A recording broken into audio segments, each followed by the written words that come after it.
Good morning, everyone. My name is Ken Evans with the Tampa Bay Innovation Center. I'd like to introduce Tanya Elmore, who's the CEO of the Tampa Bay Innovation Center, and she will provide the welcome and the kickoff for this event. Thank you for joining. Yes. Well, it's my pleasure to welcome each of you to our Tech Talk series. First ever really focused on innovation. We've had this series, I think it's one of the longest running series in the region when it was previously hosted at Microsoft when we were doing more events in person. So welcome. As we stated, the Tampa Bay Innovation Center is very happy to have this series. We've been in the region for more than 20 years, working with hundreds and hundreds of tech startups. And we develop programs like TechTalk to serve and help with the growth and advancement of our tech community. So I'm pleased to say that the foundation of our early work has been instrumental in paving the way for the establishment of the entrepreneurial ecosystem, but also for a brand new 45,000 square foot innovation center. And we couldn't do it without our partners, public and private. On the public side, our partners are Pinellas County, the City of St. Petersburg, and the Federal Economic Development Administration. And of course, on this panel today, our newest partner is ARC Investment Management. They have partnered with the Tampa Bay Innovation Center to establish the new facility, and it is now called the ARC Innovation Center. So with that, I'd like to turn this back over to our Managing Director, Ken Evans, to talk about the panel and move forward with our program. But we're so excited about the new facility and more programs. We'll be partnering with ARC and other community members on this innovation series. Great, thank you, Tanya, and welcome everyone. I just wanted to, let me stop sharing my screen here for a second so we can see everyone's face. I just want to take a minute and talk about the accelerator program that I run at the Tampa Bay Innovation Center. We've been running it for about 2.5 years now. We are on our 5th cohort of companies. It mainly is a program for first-time founders, early stage emerging tech companies that are trying to get to the point where they can build some traction with their marketplace. So we focus a lot on what I'll call basic survival skills of an early tech company. We don't focus on a lot of pitching. We don't focus too much on capital raising. We focus on those things that are most likely to generate success for an early stage company, which is getting a product to market that can actually generate revenue. So over the last 2.5 years, we've run through a number of different companies in all sorts of industries, but primarily focused on B2B companies and those that are building emerging tech for enterprise or small to medium business customers. So that's the mission of the accelerator. Our agenda for today is to talk a little bit about NFTs and Web3. So we have a distinguished panel of experts joining us today for this event to talk a little bit about the future. So I sent out a number of tweets and a number of posts on social media encouraging everyone to do some of their NFT 101 homework so we don't have to spend too much time on the basics. We probably will talk a little bit about that, but I really want to get into what's the future of NFTs. I want to talk about where this is going, why this is going to be important, or why NFTs and Web3 are going to be important for any businesses or brands that hope to leverage that technology over the future. So as Tanya mentioned, the Tech Talk events have been running for, I think, since 2009. We're launching a new series. We'll have 3 different types of Tech Talks in the future. One which we call the Spotlight Series, which will highlight an individual founder or startup. One which will be the Ops series, which will focus on basic business operations, efficiency, and especially leadership skills, which are very, very important for first-time founders. And this series, which we're calling the Innovation Series, to focus on new and emerging technology, tech trends, and things that are really shaping the industry as we go forward. Whether they're disruptive or iterative, we want to make sure that we're bringing a highlight to the community and to our region around these type of educational and collaborative events, because we want to provide a glue for the community to bring people together, have founders find co-founders, and really just kind of build the momentum for the Tampa Bay region. With that, I'd like to introduce our panelists that we have with us. We have Kathy Wood from ARK Invest. Kathy, did you want to say a couple of words? Are you in a position where you can join us for a welcome? If not, no, I understand. Can you hear me? Yeah. No, I'm sorry. I'm in a car and I wasn't supposed to be a panelist. You are in such fine hands here with Nick, Frank, and Angie. I think I'm looking forward to the discussion. I always learn from them. So I think we should get on with the show. We're thrilled at our partnership. We're thrilled to be to be working with the community, with St. Pete, and to be live casting this to anyone in the world. So thanks so much. Excellent. Well, thank you so much for joining and for the kind words and your support for our mission here in the region. With that, I'm going to actually ask the individuals to give a quick, brief intro of themselves. I always mess that up if I'm doing it. So I'm going to introduce, we have Angie Dalton from Signum Growth Capital. We had Frank Downing from ARK Invest, and we have Nick Gruss from ARK Invest. Angie, if you could give us your 60-second intro of who you are, and then we'll get into the panel after that. Angie, you go first, followed by Nick, and then Frank. Great. Thank you so much, Ken. So my background is very traditional in investment banking, tech, and equity research tech. My area of emphasis, even though I was always a generalist, was gaming and new forms of entertainment since early 2000s. And then in 2016 at Guggenheim, I shifted to crypto and kind of saw this kind of explosion of potential activity in the area of online identity. So people in video games for decades have been buying, selling, trading digital assets and, referred to as skins or items in the game. And it felt like we were merging onto behavior that was already happening in gaming. And it felt like there was going to be this move toward crypto as an enabling tool, because when we get to this fully online world, we'll be in a world where we care a lot about property rights, because all of our identity and all of our stuff will be there in that digital world. So I'll leave it at that. I'm an advisor to ARK Invest, and very excited to be here. Thank you, Angie. I appreciate you joining us. Nick? Hi, everyone, and thank you for having me today. I'm really excited to be here, really excited to dive in about this topic around, the future of NFTs. And just a quick background on myself. I've been working at ARK for almost 4 years now, and I work on the next generation internet theme, covering specifically digital entertainment. And, 2 years ago, if you looked at that space, it didn't really necessarily include NFTs. But as we've been watching this NFT space grow, we've seen more traditional companies in the digital entertainment space, whether it be in gaming, whether it be in streaming, or even social media, begin to adopt this new form of content and new form of interaction, and way to represent yourself and items, as Angie just mentioned, online. And so really excited to dive into this. Excellent. Thanks, Nick. We need to have coffee, and we need to talk about my Napster days, because I really want to talk about how Hollywood and the entertainment industry is embracing or running away from these opportunities going forward. Frank, give us an intro, please. Yeah, hey everybody. Frank Downing. I'm also an analyst at ARK Invest, also working on our next generation internet strategy with Nick. I cover cloud computing on the equity side, as well as crypto assets, everything ranging from smart contract blockchains to decentralized finance and the world of NFTs and Web3. So really excited to be here and talk about this today. I originally got into crypto with Nick back in 2017, building at-home mining rigs, mining Ether on the Ethereum blockchain. And it's just remarkable how much the space has grown and diversified since then. And there's so many new ways to participate in crypto, particularly through the Web3 angle. So looking forward to chatting. Other thing I'd add is that Nick and I both moved down to St. Pete in the past 6 months, and are loving being in the Tampa Bay region so far. So excited to be connecting with this community. Excellent. Thanks. And happy to have you here. So the title of the talk is The Future. So let's focus as much as we can on the future. If we need to explain, some of the infrastructure along the way, that's fine. But I was looking at the Gartner Hype Cycle report for emerging technologies overall. And the most recent one that I was able to get my hands on, because I'm not a paid subscriber, is NFTs were at the peak of inflated expectations. So right at the top, before things kind of dive into the crater of despair.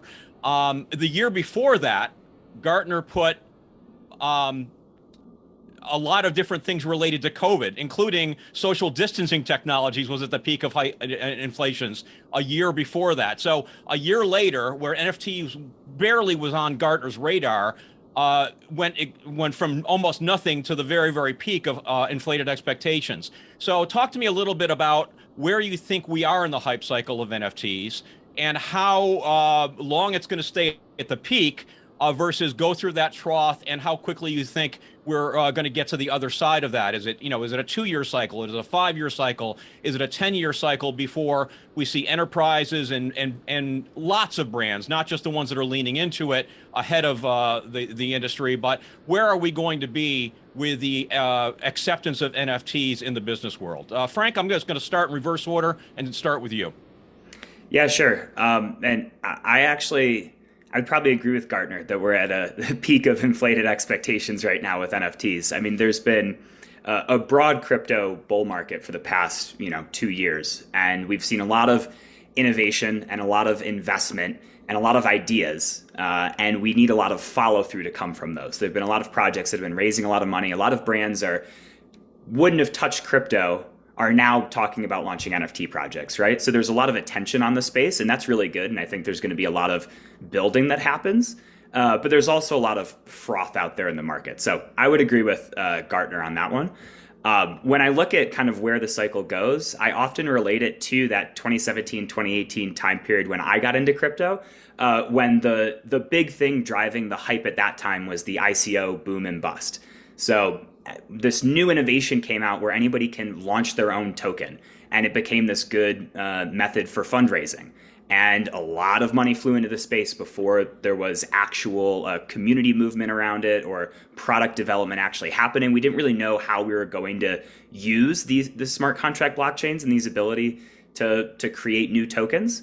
And we're kind of at that same place in the NFT world where we know we have this digital native property right, and we can link ownership to unique digital assets. And we see some initial use cases. We see the profile picture NFTs. We see some early attempts at gaming. But we don't know really exactly how it's going to go. And there's not a playbook, so to speak. So I think kind of as the broader markets have been selling off, crypto especially in the NFT space, we'll see some consolidation and some of that froth will die out. But in probably, it's hard to put an exact time frame on, but in the 2 to 3 year time period, you'll see kind of the fruits of these big ideas that are being talked about now actually come to fruition. Because some of these ideas like, we've launched this Bored Ape collection that has all of this social capital around it and all of this community value that's trying to build a AAA video game. Well, AAA video games aren't built overnight. That will take time. And so in that like multi-year period, we'll see some of these come out and more companies kind of getting along the bandwagon as we go. That's generally how I see it. Okay, Nick, I'm going to shift over to you and ask the same question, but I'm going to add on to that. So NFTs, collectible, investment, or other? Yeah, it's a good tack on question here, because what we think is happening is this blending, or I guess, this mix between investment and consumption, which has not historically, been something that you would see, at least, in the digital realm. But now we're starting to see, because of this idea around digital ownership, you can buy something that is a consumable, but also a long-term or even a short-term investment when it comes with, when it comes to the NFT space. I think just to, think about where we are today and where we're going, a lot has been, built around, as Frank said, these PFP projects, these profile pictures, or the digital art space. I think a lot of times when people hear NFT, they think of digital art. And I think that's really just the tip of the iceberg when it comes to what is going to happen over the long term. I like to rewind the clock even to, 08, 09, when the App Store was just launched. And you had, this massive shift in the way that people consumed and interacted online because of the App Store. And if you had asked someone at the time, what is the App Store going to enable? I don't think anyone could have told you, there would have been Uber and Lyft and all of these multi-billion-dollar companies that would arise because of just this simple shift from, desktop to mobile and the ability to create for mobile specific use cases. And I think that's now where we are in the NFT space, where we've just basically launched this app store, this ability to create utility around digital ownership. And over the next, 5-10 years, we're going to have this massive boom in applications and utility that are going to arise from just this simple idea around digital ownership. Where we are today, I think, is in a very frothy environment where you're starting to see the expectation of utility being priced in today, but with no real roadmap of how you get to that utility. So when you look at these projects of, Bored Ape and some of these other very high profile NFT projects, they're trading for hundreds of thousands of dollars. And if they're going to push into a certain type of utility, with whether it be the Bored Ape case, which is gaming, if you think, there's going to be assets in that game worth hundreds of thousands of dollars, I would point you to, the traditional gaming space, where that's just simply not the case. Utility usually follows what you're actually, or the price of utility, the price of these NFTs will follow utility. And the utility, I doubt, will be, hundreds of thousands of dollars worth. So I would say we're in a market where you need to be very careful, because all of these projects need to start building utility instead of just this, social value that they provide today. And as that utility gets priced in, I think the pricing where we're at today for a lot of these projects comes down significantly to match that, expected utility. Great. I like the reference back to kind of the anchor back to the App Store. I think that's important. However, with an App Store, I could try an app and try dozens, if not hundreds, could determine the utility without really spending anything, or maybe spending $4.99 and then stopping a subscription if that was available at the time. Now the price to entry just to experience the utility is much higher. Angie, you kind of brought up the skins and the gamification and kind of the early adopters based on that. So let's pivot over to you and get your thoughts on the hype cycle, as well as Nick's comments about where we are in this progression towards utility and what are going to be the tipping points. A Beeple piece of art was a utility to one person, maybe. Now we're looking at a much broader market and a lot of other offerings and so much to choose from. Where are we going? Yeah, sure. So I just think that this, if it's a hype cycle, it's a little teeny mini hype cycle in the very early days of a big innovation. So I think that, our mantra is that gaming is the Trojan horse to the metaverse. Digital art came first in the form of NFTs because they have a faster time to market. An artist can create something and get it out into the world as an NFT, and really just demonstrate this use case of property rights for the owner and programmable royalties for the artist. So for us, it's been exciting to watch digital art get going because it's just mass experimentation. Now, typically when new technologies are in experimentation phase, what's new here is there's this other layer of speculation that's layered on top of it. And I think that has led to a hype cycle. I think the speculation is a hype cycle, but the technology itself is just now proving itself through digital art. A good example on the gaming side is we got involved in Mythical in 2018 on the seed, when they were seed round company, and the founder had left, he ran Call of Duty and shipped 3 of the largest revenue games in history. And he brought with him guys from World of Warcraft, Club Penguin, the guy who, Jamie Jackson, chief creative officer who created DJ Hero, Guitar Hero, some mass market, hundreds of millions, if not billions of users in those games.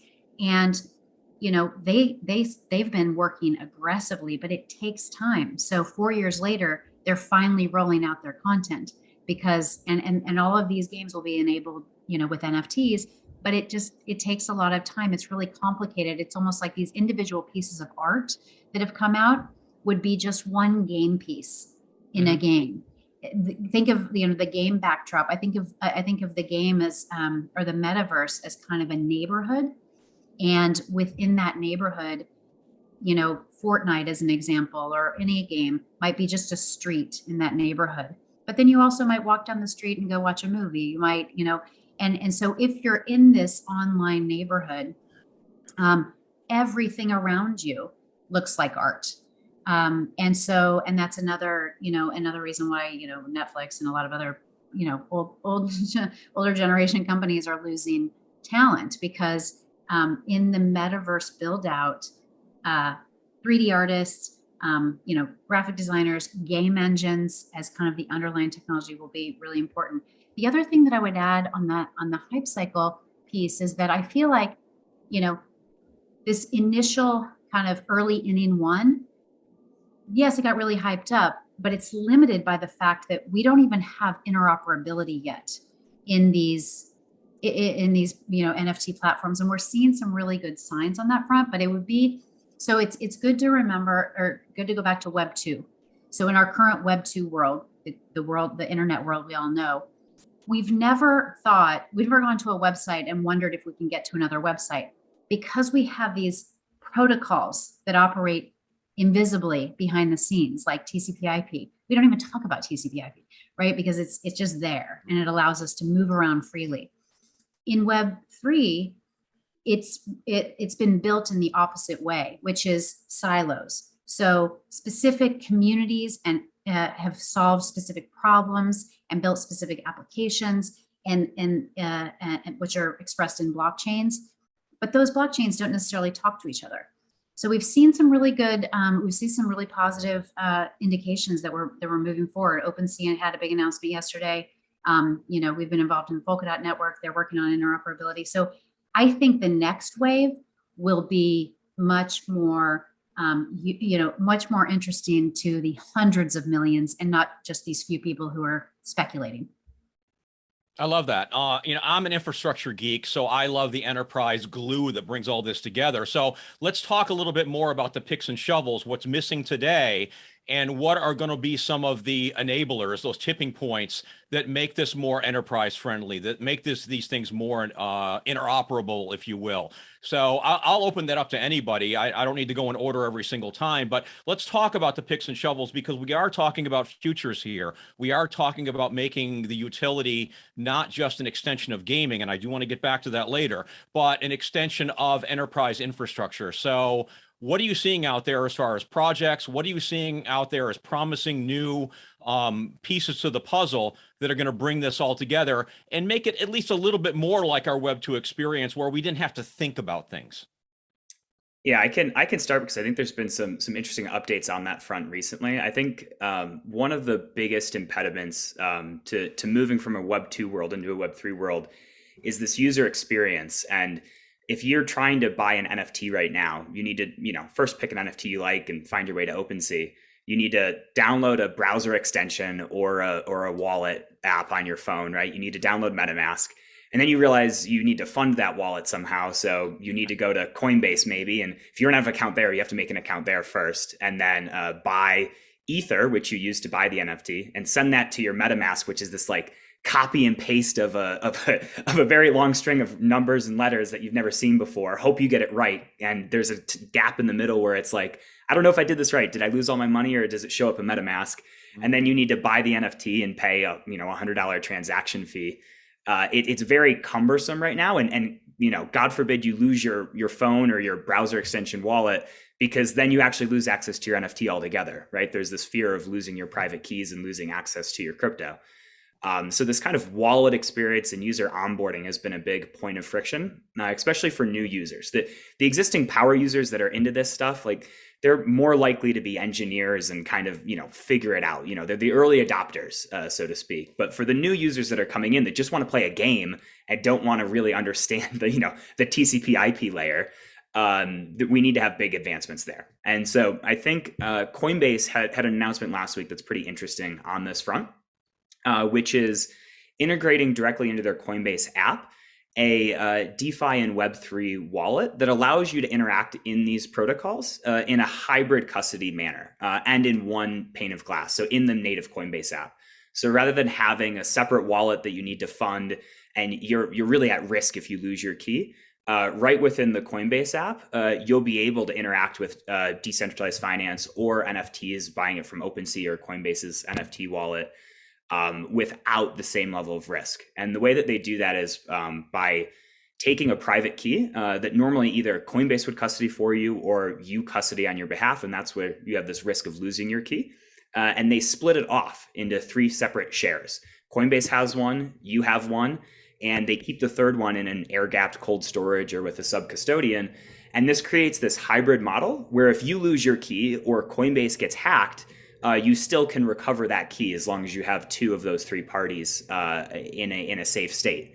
And so this allows people to get access to kind of Web3 in a much more native way. In a Coinbase app you already are used to using, there's customer service, there's 2-factor authentication. There's kind of this traditional Web2 support wrapped around Web3 that I think will go a long way to bringing the incremental new user into the space. I agree. And I think that even the engineers out there have had those sweaty palm moments of buying things and moving things between chains where they thought they lost everything. I know that it was not an easy one-step process when I bought some. So Nick, do you want to add on to that, or Angie, as far as the infrastructure and what you're seeing as far as good projects out there that might move us in the right direction? I'll add a bit, and it's really just to emphasize some of Frank's points. And just, on the user side, you have, if this is going to reach mass market adoption, I think it has to end up being as easy as e-commerce on Amazon or Shopify. You have to enable purchases and make that, happen within fractions of a second. You need to, take out all of the scariness that's involved with owning your keys and transferring and having that ability, or that that potential loss of assets. And I think what Frank just described, and recreating some of the Web 2 infrastructure in Web 3, I think is going to be greatly appreciated by consumers, because that's what people are familiar with. It's about bringing this into a realm of familiarity. Like, we need to bring it into that space before it can reach mass market. And that gets into a different debate between centralization and decentralization. And this is something we argue about all the time at ARC in our brainstorms. And I think more centralization in this space is going to lead to more adoption. But more centralization also comes with other issues of, isn't this going against, kind of the central idea of NFTs and digital ownership when you have all of these centralized point of failures? And so that's something we need to be very careful with over time in building, because with centralization comes convenience, but also points of failure. So that's, it's a double-edged sword in that way. Yeah, I'll just add a couple of developments recently. So again, just back on this interoperability and kind of the base layer of TCP/IP. As I mentioned, we've been working with Polkadot. Gavin Wood founded Polkadot in 2016 after he left Ethereum, and really just to solve this problem of being behind the scenes invisible layer that operates under blockchains. And they just rolled out in early May a technology called XCM. And we've been saying, send me an XCM, like send me a DM, because XCM stands for cross-chain or cross-consensus messaging or cross-chain messaging. And it just means that, if you have, disparate chains, totally different chains, potentially even coded differently for different purposes, you can send messages between them. So I think that was a big advancement. Just yesterday, OpenSea released a new protocol called Seaport, which will basically, it's a new thing. I mean, OpenSea is a centralized company, but they will be using, their marketplace will be using a new protocol level. Again, I always think of protocol as operating in underneath that will enable this interoperability. It's decentralized and completely open source. So it should enable other marketplaces to just take this open source code, create their own marketplaces. And again, the more of this kind of movement that you can see in a way that maintains your rights, because what's happening now with NFTs is like two bad things are happening. One, there's typically a couple of guys who create some assets and then create a token that's publicly traded, they pump up the value of that token and then they sell it to people who don't know what's going on. Like, that's not good. The other thing that's happening is people are buying these NFTs thinking that they have IP rights forever. But if those NFTs, like up until now, move around, those IP rights are not necessarily protected. So all of this, I think, technology that we're seeing happening now in various forms makes us believe, leads us to believe that we will have new pathways for interoperability and completely different pathways than we saw in Web 2. And that is probably going to roll out over the next 12 months. And then we're going to be set for the real wave, I would say. Okay, the real wave. Okay, Angie, I'm going to start right back with you because you brought up rights multiple times. And, one of the things that always gets discussed is how Web3 is going to benefit artists, creatives, authors, musicians, all of that whole crowd. And I'm still on a distribution list from, several decades ago around the Napster and the music sharing boom that happened. And a lot of the folks that are on there are managers and attorneys and rights folks inside Hollywood. They're looking at Web3 with great disbelief and don't really trust that it's right for them or that it's ready for them. How would you convince those folks, not the people creating NFTs or the people that are already leaned into it, but a lot of the people that are very, very concerned about intellectual property, that are concerned about rights management and have been burned a number of different times, both by the tech industry and by their own industry, frankly? How do we have that discussion with them to tell them that it will be safe and also when it will be safe for them to participate? Well, actually, I have advised some large media companies, and one of them I advised to wait. Now that was back in 2019, but this wave, I understand where they're coming from in terms of their trepidation. Now there are companies like Mythical that are building this base layer infrastructure. There are companies like a lot of the ones that we've just all mentioned here are building this infrastructure that is going to work. But right now, I guess I would maybe just now start. I would start dipping my toe in the water. So we started advising companies in 2018, late 2018. And at the time, we just felt that, Ethereum as a protocol or as a layer one blockchain wouldn't work over the long term as it was, because it gets more expensive the more people who use it because of the token and the gas fee. And so to us, we just felt that, for a big media company that makes billions of dollars on their assets, it really wasn't ready for prime time. Now, I'm seeing some really exciting, what I would point to them to now is some really exciting projects like Cyber Brokers, which is built by Josie Bellini, a pretty well-known NFT artist. She has built this NFT collection that provides people with very beautiful metaverse experiences, and these NFTs are completely on chain. It's very early for this and completely decentralized. It's very early for this because of technology, gates. But I would say I would advise them now to just start, kind of taking what they have and figuring out what is even suitable for NFTs, what is even suitable for a blockchain. And I think that for me, identity, status, and social capital are no-brainers. And so an example of a company that I have been working with, who's dealing with luxury brands. Imagine, decades of advertising dollars that have just been poured into television. $160 billion gets poured into television a year, and it hasn't gone down. And it maintains this level, even though people are like, nobody's in that living room watching TV. And historically, those advertising dollars haven't been able to get into games because gamers didn't want them. They said, I don't need your money-making thing. I don't want your advertising. And so gamers and other online communities, that the users are very skeptical of NFTs because they see them as a money-making scheme. And it's like, I just am here to have fun. I don't want your money-making thing. And so I think what's interesting though now is you're seeing brands like Gucci and Burberry that are inhabiting these NFTs, and almost you can say to the brand, hey guys, remember the NFT or the TV screen, there's nobody on the other side of that window.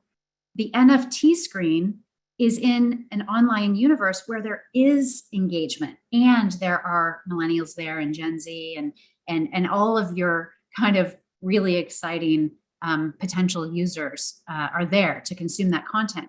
And if you embody NFTs as characters, as art, as clothing, you almost become a part of the social capital and the identity of the users, which is viewed as more authentic. So there's a huge opportunity, $160 billion Gartner is projecting per year over the next 5 years that it will be spent on TV. And literally, like, viewership is plummeting, as we know. Okay, well, that leads into my next question. Frank, I'm going to pivot to you. If NFTs win, who loses? Well, I think like generally Nick would be the good person to talk to this, but we see, as we see kind of consumption shifting from the physical world to the digital world, you see the lower value and monetization rate of physical retail spaces and experiences. Like, I see this transition happening as we spend, you feel that you're spending much more time online. And as you spend more time online, you value the things that you do and the things that you own in the digital space more than in the physical space. And like, I think there's a few brands that are, if you buy a physical bag, like a Birkin bag, you get an NFT, and this isn't a real example, but you buy a bag, you get an NFT as kind of like this collectible memorabilia of your bag, right? And that's great, and actually drives a lot of adoption. Like, there's a few, Shopify supports this now, and there's a few like coffee shops that sell coffee, and if you buy the coffee, they have really cool artistic bags. They give you an NFT that represents it. And that actually drives a lot of sales just in and of itself, because people like to collect these things. And you could picture a world where if you buy the physical bag, you get the free NFT bag, and you can use that on your character in Fortnite or in whatever metaverse virtual world you're in. I think we're headed to a world where that will someday flip, where you buy the virtual bag and then you have an option to get the physical bag if you want. Because people value that digital item more than the physical item, because that's where they're spending their time and that's where they see the value. So I see this kind of shift from the physical world to the digital world, and everybody who operates in that traditional physical world or even the traditional advertising world, like Angie mentioned, are at risk. So if it's just a shift to the virtual world, is that just another place to drive ads? I mean, are we still just leaning back into what I call the organ donor business model? Like, here are my eyes for the next couple of hours. So, where's the utility in that? Nick, I'm gonna pivot to you for this. Yeah, I think in terms of, I might bounce around here because there's a lot I want to touch on. But, in terms of that question around advertising, I think these virtual worlds or these virtual experiences are going to look organic, in that you're going to enter a virtual world that's hosted by a company. So it won't be the traditional banner ad or display ad that you're used to. It'll be an entire world that you're a part of and walking through and experiencing in VR and AR that's hosted by a Nike or an Adidas. We actually have, use cases today in kind of the Web 2 space, but you can see how this will be replicated in Web 3. Company Roblox is actually working with Nike to create an entire virtual experience around Nike and this athletic facility that will be recreated in this virtual space. Will you see display ads and banner ads for their shoes? Probably not. But will those avatars be walking around in virtual representations of physical shoes? I think that's absolutely going to be the case. So it's going to feel very organic in the way that you're being advertised to, in a way that we're not really used to, or in a way that we are used to, but only in the physical world, right? I'm wearing a Nike polo now, and that in a way is advertising or, your brand recognition. And that's really what you're going to see in these virtual worlds as we push more and more towards the metaverse. And I think back to your prior question around who wins if, NFTs reach mass market and who loses, it's really going to be those companies that adopt NFTs and use them in the right way, and use them not as cash grabs, but a way to interact with a community and build a community. And that's, when you look at the projects that do well today, it's really about community building, and it's about brand building and IP building. And so if you think about the companies that are going to be set up to do extraordinarily well in this new space, it's actually going to be the companies that already have worldwide brand recognition and worldwide IP, because building that level of IP and brand recognition is extremely hard to do. I'll give, one example. If you think about, in terms of the entertainment space, what is the largest brand IP today? I would probably argue in terms of movies and TV, it's probably the Marvel Cinematic Universe. Marvel was founded in 1940. So it's taken, 80 years to get to this point. And it takes that long to build IP that reaches a global audience. And so you're seeing these brands pop up in the Web3 space, whether it be, the Bored Ape project is probably the best known. And it's going to take years and years and years for people at a global level to really start caring about it, because you have to have people interact with it. Or, look at another example in the traditional space with Nintendo. That's another company that's 100 plus years old, and it's had 50 plus years of, building on Pokemon and the Mario universe to really get to a point where they can now start to monetize at an extremely efficient level. And so it takes decades and decades to build brand IP. So those companies that already have the brand IP and the content, if they shift now and do it in a way that is about community building and interacting with their audience and not just a cash grab, they're going to be set up extraordinarily well. One, because a lot of these companies sell physical goods. Margins on physical goods, you're talking about, with a Nike or Adidas, 30 to 40% gross. And when you get into the virtual space, you're talking about 80 or 90% gross. So it's a monetization shift for these companies that operate in the physical world as they can transition to the virtual world. And that's going to be a huge boom for some of these traditional companies. Okay, Yeah, I great. would just Angie, add to anything to that. add? Go ahead. Yeah, Go I ahead. would just add to that. I totally agree with Nick that these brands that already have, strong brand recognition, but most importantly, brands that people want to associate themselves with are going to be the real winners, because you're wearing these brands. These are part of your identity now. And so if you're making a brand part of your identity, I always say that Epic Games is showing us the way. They're kind of our North Star in terms of the metaverse build out, and Tim Sweeney, the CEO. And it was really fortuitous, because I happened to be in Times Square when their Balenciaga 3D billboard came out. It only came out in 3 cities, but the character leaned out of this billboard over Times Square, and I happened to be there, and people were looking up and wondering, what is this? And he was wearing a Balenciaga sweatshirt, and you could go to Balenciaga, on the Upper East Side, and buy the $795 sweatshirt. That was the Fortnite Balenciaga sweatshirt, or you could get it in the game at the store, the Balenciaga store. And, so once you buy that item, that's amazing for brands, but it has to be brands that people want to wear, or people want to, associate themselves with, because it's basically building social capital in the online space. I think there's going to be also in addition to that, brand new IP, mainly due to speed to market. Bored Ape is a really great example. I just was speaking to the CEO of Animoca on Friday, Yatsu. He's a really, I think he's a visionary in the space. He runs an operating company that's built a lot of these digital assets. And he said, and I've seen this also in working with media companies, we were talking about this idea that it's really difficult still, I mean, it's early, but it's still really difficult to work out deals with traditional companies and luxury brands. Whereas some of these other, brand new Web3 native brands can explode very quickly.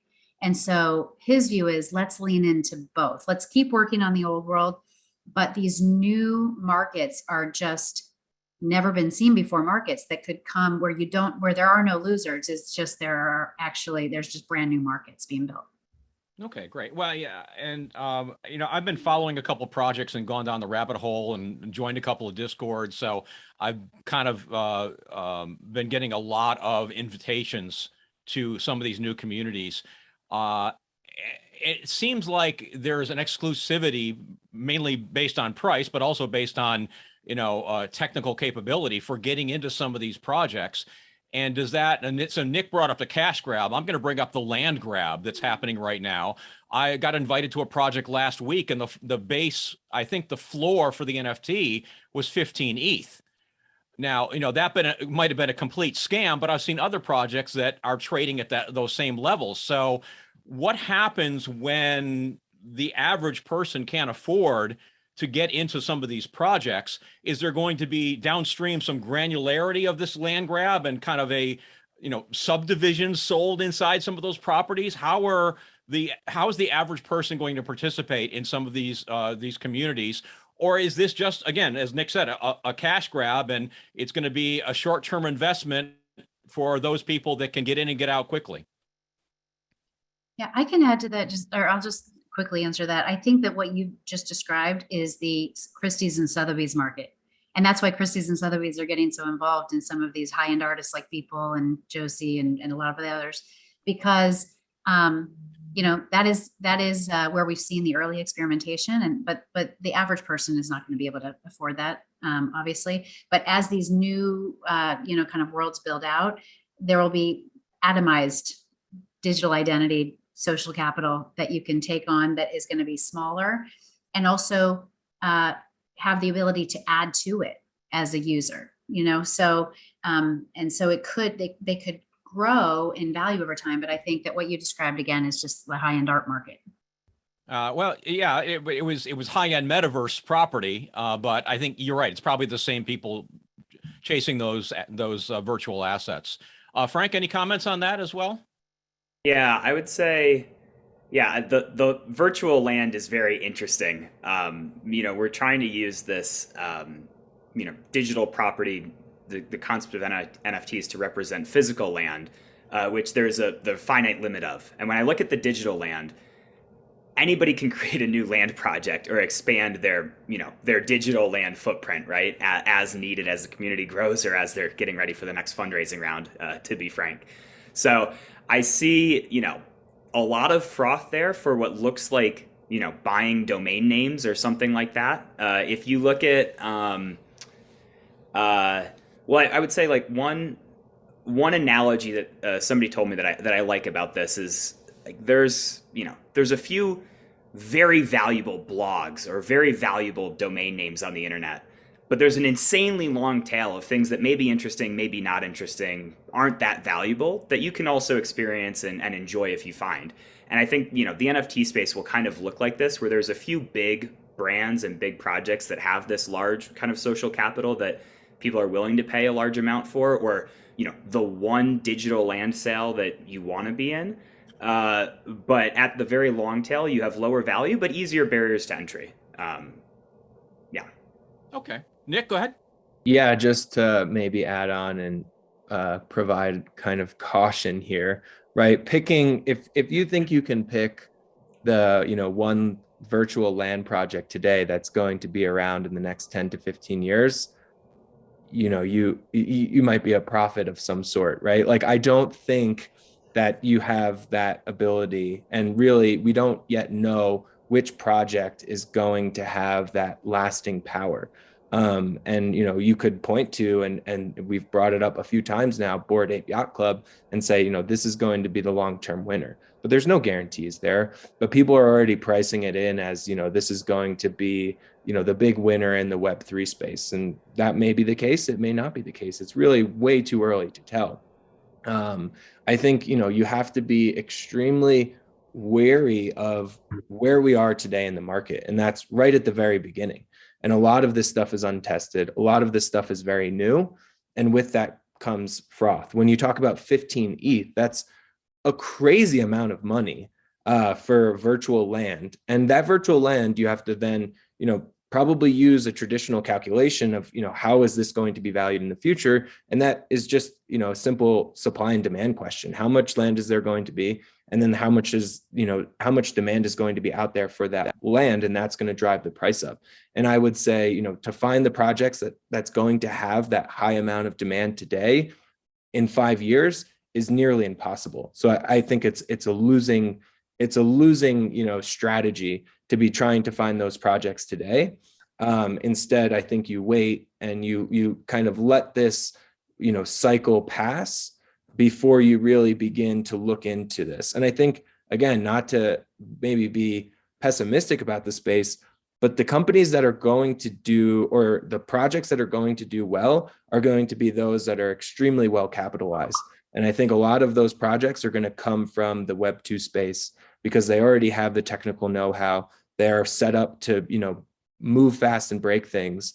And so that is going to put pressure on the new Web 3 space because they're not as well capitalized. There's not going to be, $100 million token sales every few months like there has been over the past year or so. That's going away. And the companies in the traditional space have access to capital, and they can move quickly enough in this space to build something that will last long.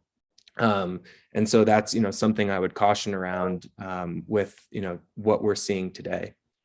I want to add to that, Ken, because what I was talking about earlier when I said Christie's and Sotheby's was the high-end art, but I want to double down on what Nick just referred to, because these land sales are also, the prices are inflated because they're being used as fundraising activity. Mm-hmm. So there are investors and there are founders and they're, that are kind of bidding these up and then marketing them. And again, a lot of this is not, the efficient markets theory that I learned at University of Chicago.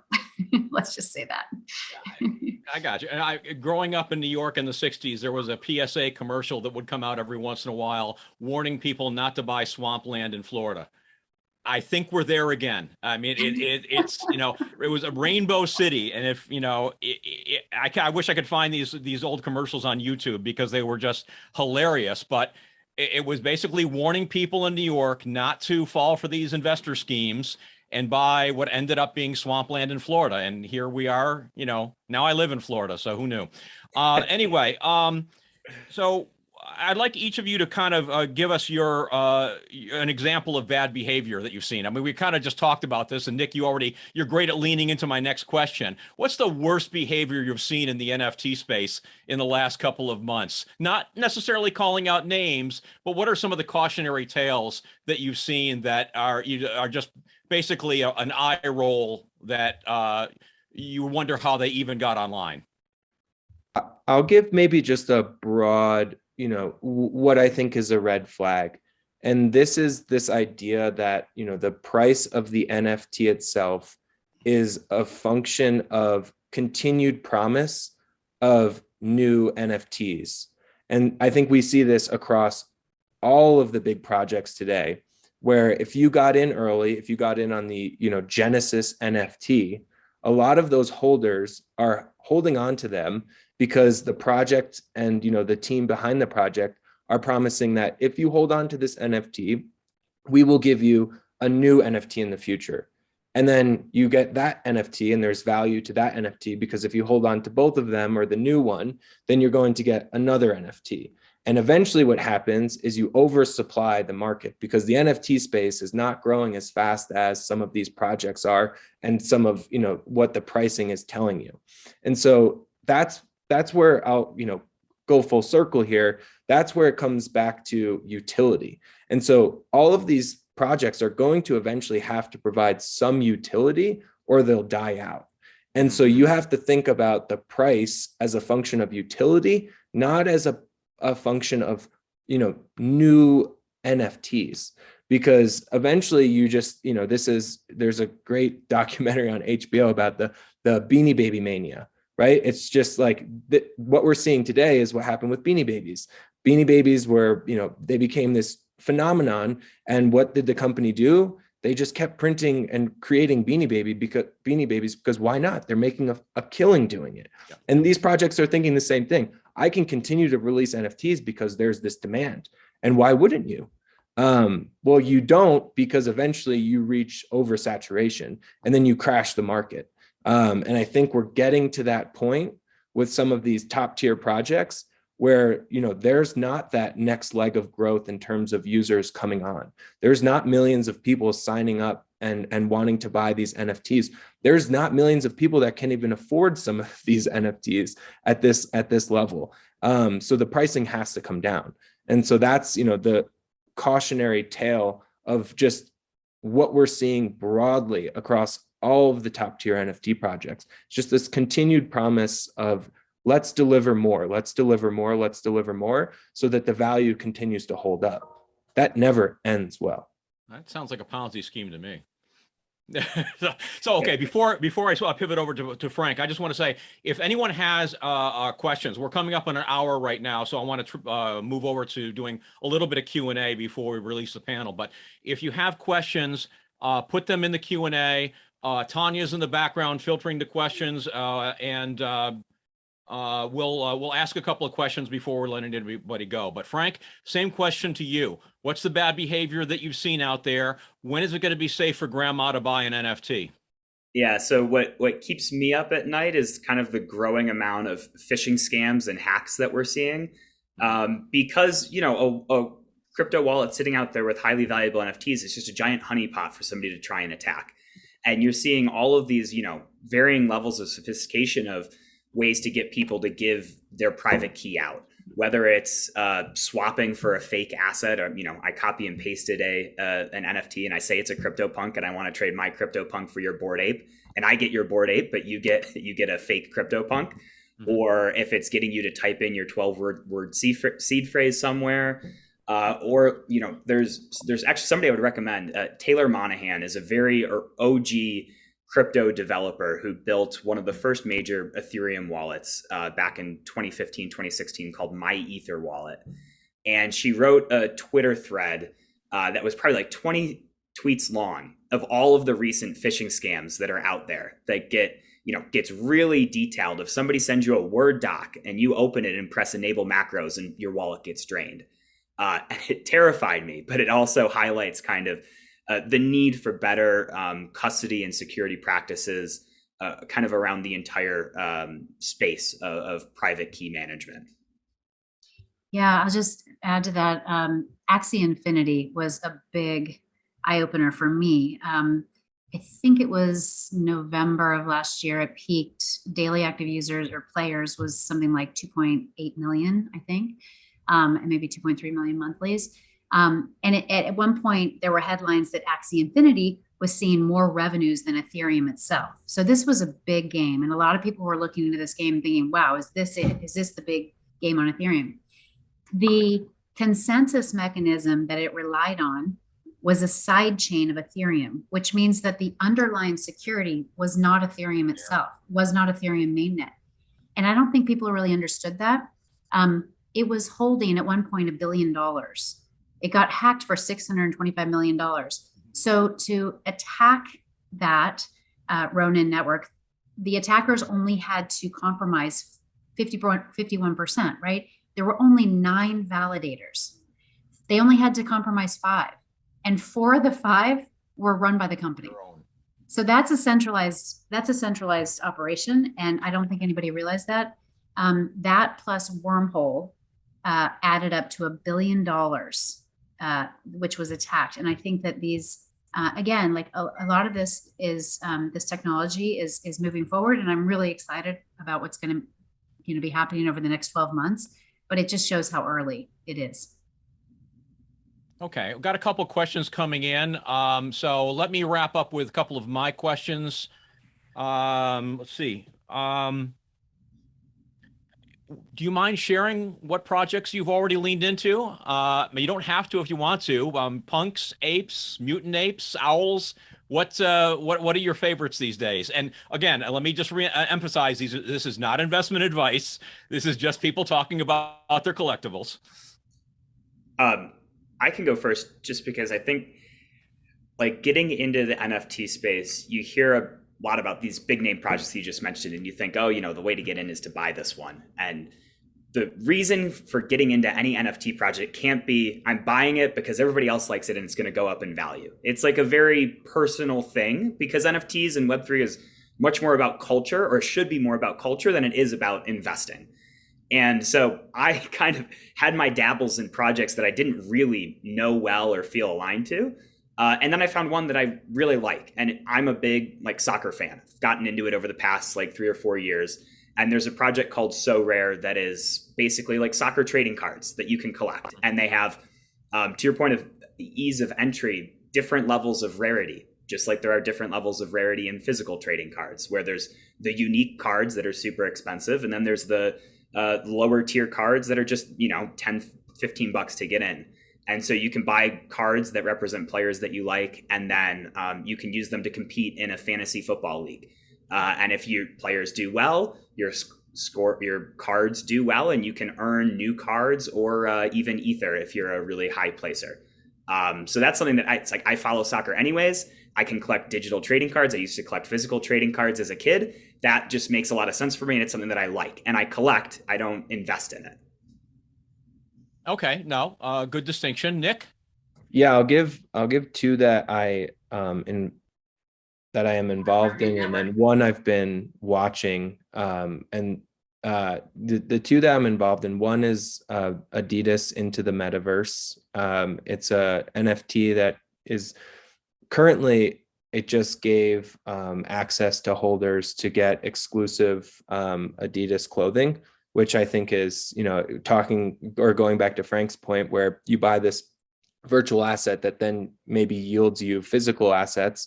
I think that is, quite intriguing. And again, this is about community building, or, having an ability to interact with your already loyal fan base. And so that's one. And then the other one, so there are actually two clothing companies. The other one is called The Hundreds, and it's the same idea where you own this NFT and it gives you access to exclusive events and physical clothing. So I think, that to me is like, hey, there's actually utility here. And the prices on those haven't gone, sky high, because people understand, what this NFT represents is just the ability to have access to, future drops of, exclusive clothing. So that's something I've been, that I was familiar with before, because I've always been into sneakers and streetwear. So it's something that, just kind of crossed over into the Web3 space. And then the third one I think is interesting, also in the same realm, more so in the collectible space, is a company called StockX, which operates a marketplace for collectibles. They started with sneakers. They've now moved into a bunch of different collectible spaces, Pokemon cards, trading cards, all different types of stuff. And what they've done is actually built out an NFT marketplace such that when you buy the NFT, all it really represents is just the physical asset. And so if you think about this, it's, you're buying this physical or this virtual ticket to redeem a physical asset, and they just hold on to that asset for you. So they're, putting it away and locking it up in their vault, which I think for a lot of people, when you're buying expensive collectibles, that's actually, a nice to have, where, hey, we'll take ownership of this. If you want it, just, let us know and we'll ship it out to you. So I think that's a really innovative way to use NFTs to build upon what people are already familiar with, which is, collecting physical, items. Yeah, Cool. Angie? I'll add to that. So I saw a question in the chat about creating our own NFTs, and or are we just speculators? And actually, Signum Growth Capital is a FINRA registered broker dealer in the securities business, and so I literally have never sold an NFT. I've been buying them since the early days, and my logo is an NFT that was created by Jeff Davis. We created it together. Actually, we used his algorithmic kind of, let's figure out what we see. And one of them came out and looked a little bit like an S. And so that's now our logo. He's the chief creative officer of Artblocks now. But I also wanted to mention Signum Arc Gallery, which about a year and a half ago, Nick, Kathy, and I hosted almost like a bus tour of metaverse spaces. And our space is called Signum Art Gallery in Decentraland and CryptoVoxels. And I'll put the link in the chat so you can go visit. But all of the assets there are, and you'll see art on the walls, which are all NFTs. My favorite is A Lot of Money is my favorite artist. He sadly passed away, but he created a beautiful piece of Kathy, which is just inside the gallery on the left. and but the whole space is full. And then the assets, branding assets on the building are also NFTs as well. So I'll post that in the chat. I was going to say, someone just asked if we can post the link to that gallery. So if you could do that, that would be great. Or I'll make sure that it gets included in the YouTube when we post that. So yeah, that's just the one, but I'll send you the others. Sorry. Okay. So, there's questions about when does this stop being the wild, wild west? And so that leads into what I'll call my final question, and then we'll take some of the viewer questions of, we're in an area overall with Web3 where there is little, if not any, consumer protection or any policy or regulation. What do you predict, or what do you suspect that we need to add some level of safety, in addition to the protocols and infrastructure we talked about before, which is always valuable? What do we need to see? What don't we want to see from a regulatory perspective that will help make this marketplace safer, not necessarily for the early adopters that are taking the risks of wild, wild west, but for the mass market? And Angie, I'm going to go in reverse order and just start with you. Okay, great. Yeah, we spent a lot of time thinking about regulation, and having a public markets background of 20 years and dealing with taking companies public and just general securities laws. I think there's a lot of low-hanging fruit in the behavior that public companies display in terms of their communications, disclosures, and frankly, transparency and respect for retail investors, and respect for this idea of that there's an imbalance of information. So as long as these NFT projects, are a few guys pumping up a token, as I was describing before, that if there is a publicly traded asset attached to their behavior, and if they have more information, I think they should treat the public in a very respectful way, in the same way that a public company, Dan Schulman, I would say, CEO of PayPal, is not out pumping PYPL. He might be branding PayPal. He might be describing what they're doing. He might be disclosing information in a very, or disseminating information, at the same time for everyone. I think there's a lot of behavior that the crypto world can adopt that isn't that hard, and could actually make great strides in protecting investors. Cool. Thanks. Frank? Yeah, I think Angie hit on a few very good points. And I think in general, there's a lot of education of getting regulators and legislators up to speed on crypto and Web3, and helping them understand.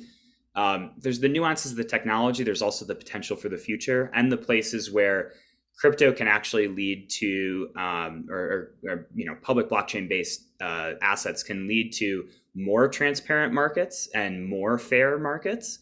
That can actually, justifies a new regulatory standard versus the traditional format. And I think there's going to be a lot of kind of headbutting around this idea of that Nick talked about in the beginning, of investing and consumption blending, because it's a very gray area whether my so rare trading cards are securities or not.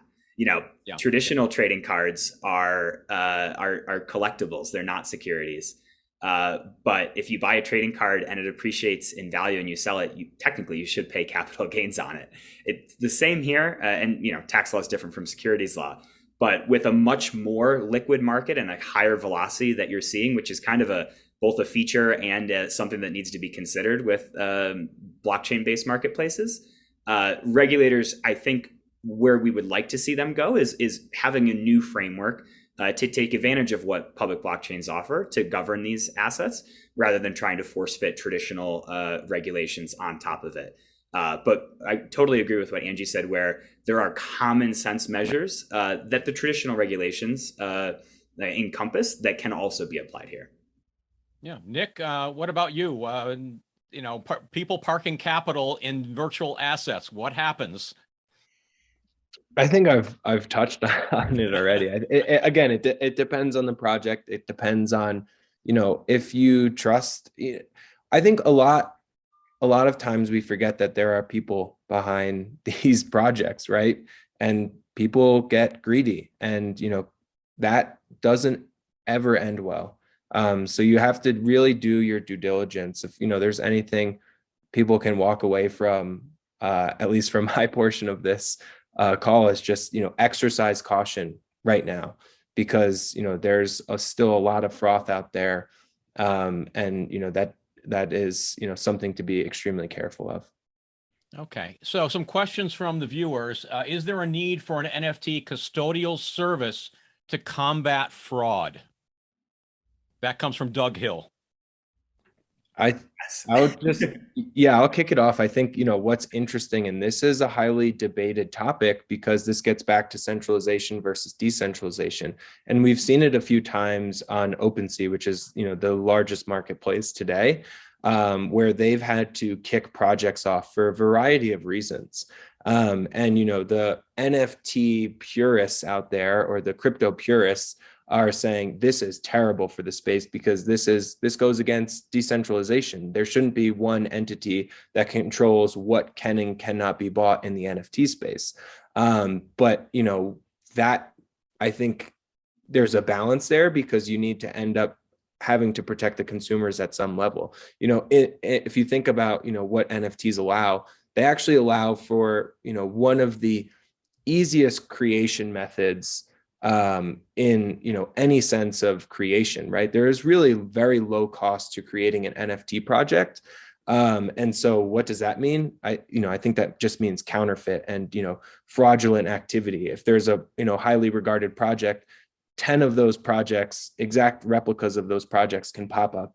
And for a new user to the NFT space, that's something that they can easily be tricked into buying and saying, oh, look, it's the Bored Ape project, and it was really just a knockoff version of the Bored Ape project. So you need verification at some level. That's why OpenSea actually has a verification process for these top-rated projects. So there is kind of already that mechanism in place.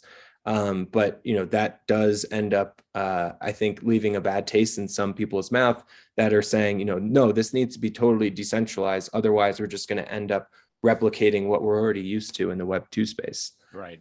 Right. And this is why I'm really excited about the hybrid custody model, being able to take a private key and share responsibilities across multiple parties, depending on how you want to set it up, whether it's yourself and Coinbase and a Coinbase cold storage, or myself, Coinbase, and Nick as my recovery. Coinbase is launching that already, which I think is really exciting, and you will be able to hold NFTs in this hybrid custody wallet.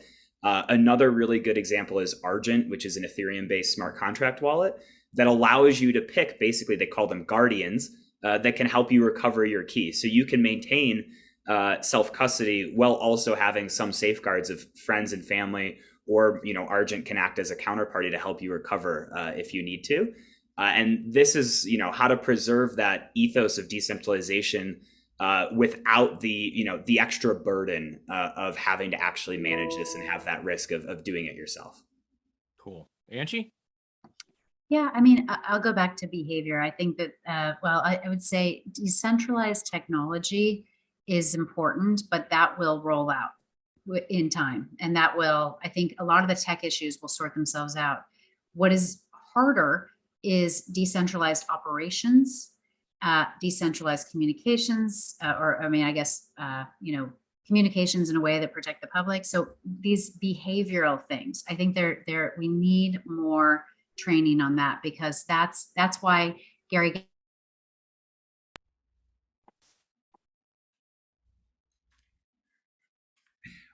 We lost you, Angie.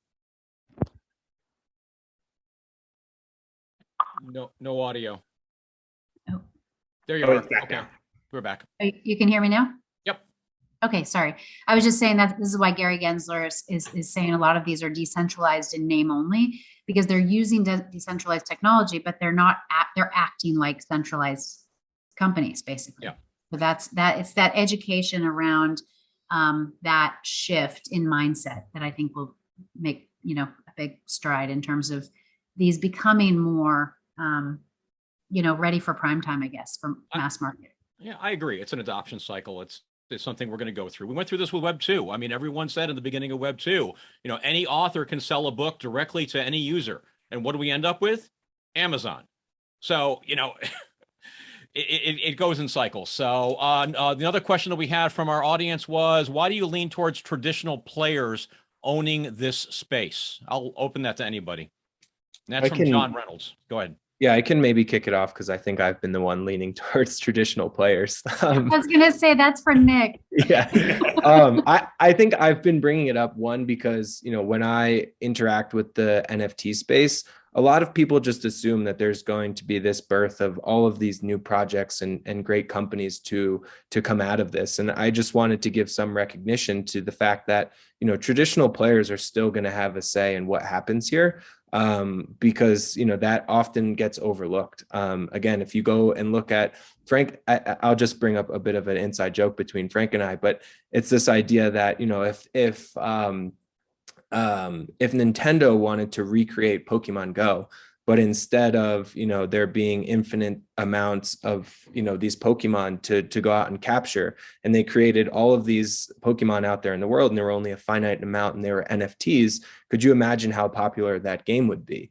There's a lot of ways, I think, for traditional companies to use this new monetization method to interact with their existing user base.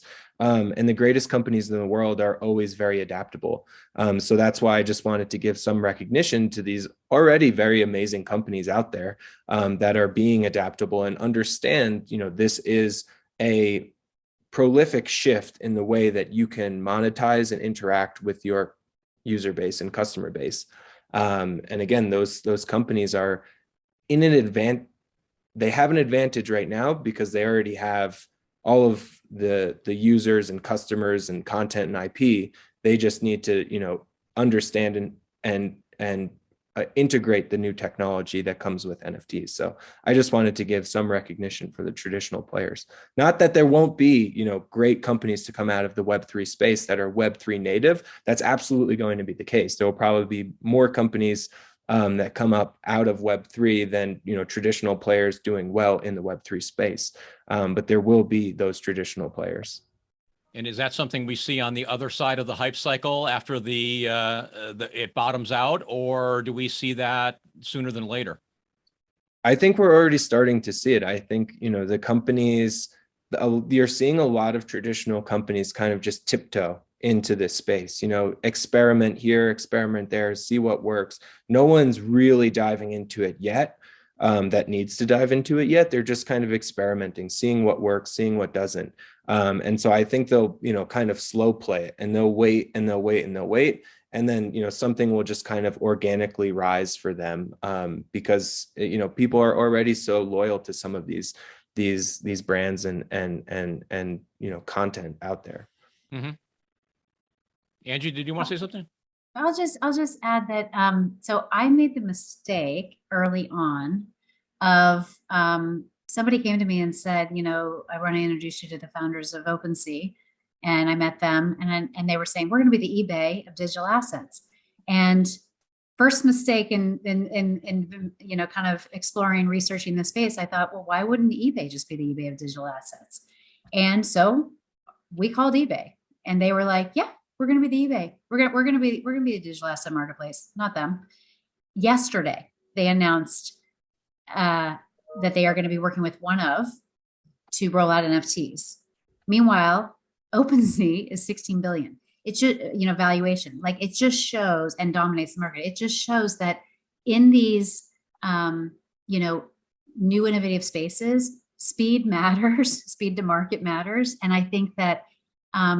And by the way, I went on the eBay application yesterday to try to buy a couple of NFTs. I bought a Wayne Gretzky, card, trading card for $10.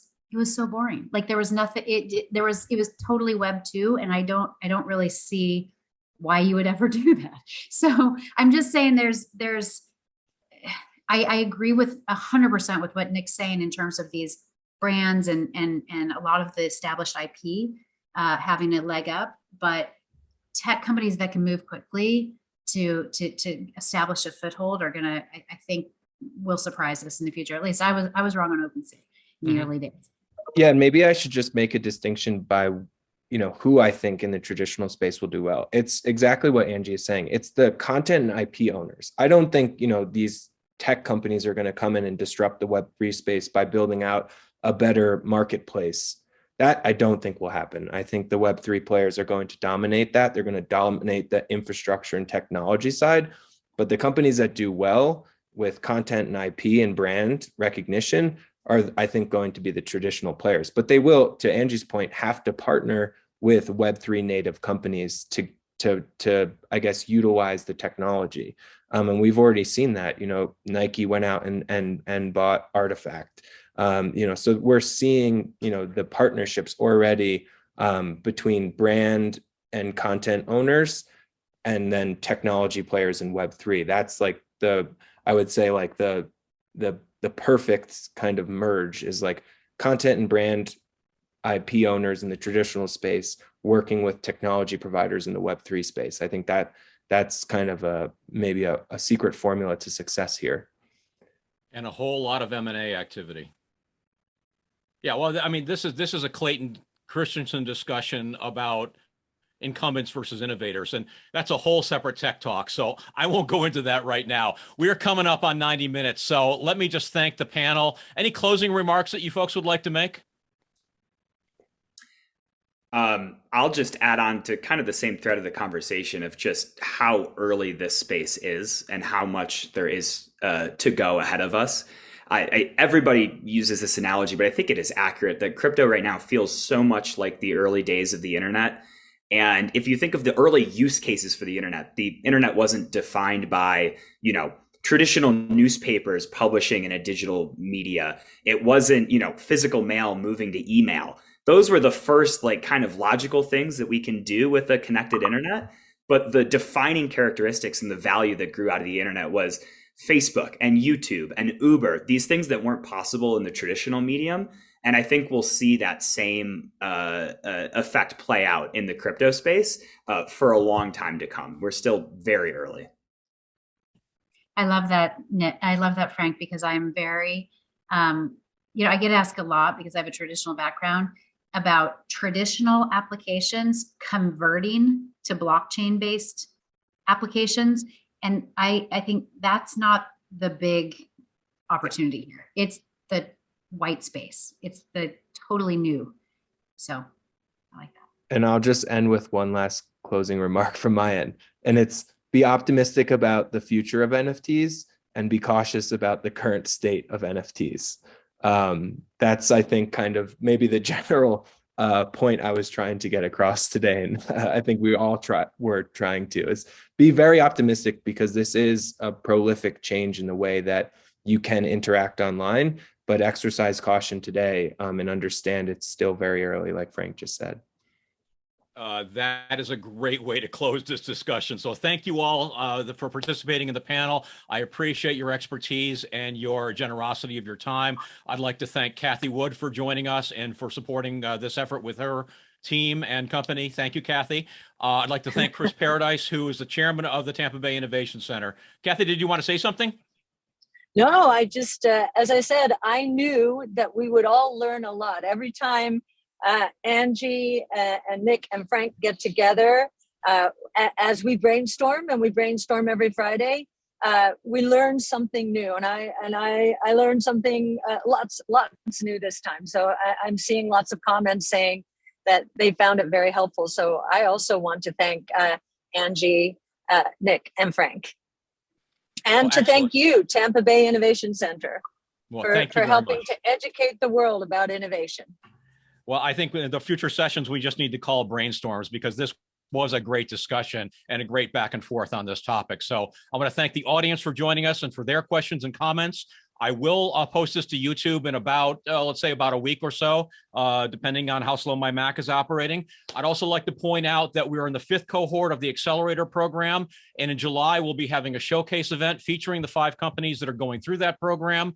And I'd like to make sure that everyone knows about the showcase and is invited to that event. We are very much leaning towards doing this as a face-to-face event. So the venue and the timing of that are to be determined.